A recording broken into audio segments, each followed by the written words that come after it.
Survey அடிப்படையில் தானேங்க ஒருத்தர் ஒரு சர்வே எடுப்பார், இன்னொருத்தர் வேற மாதிரி எடுப்பார்.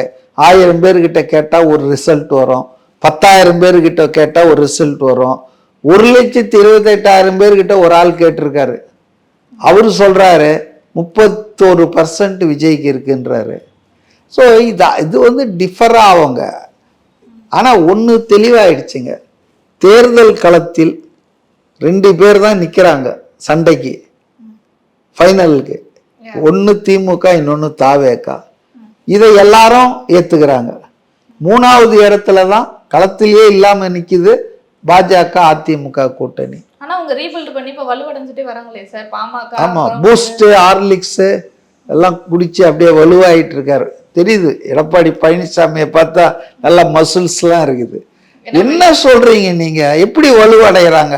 பாஜக ஒரு லயபிலிட்டிங்க. பாஜக வந்து தமிழ்நாட்டு மக்களால் ரொம்ப வெறுக்கப்படுகிற ஒரு கட்சி, நோட்டாவோட போட்டி போட்டுட்டு இருக்க கட்சி. அந்த கட்சியோட இவங்க போய் சேர்ந்ததின் மூலம் அதிமுக அதனுடைய பலம் சரிந்து இருக்கிறது தான் நான் உணர்றேன். ஏன்னா ஒரு 30% மைனாரிட்டி தலித் ஓட்டு கிட்டவே வராது.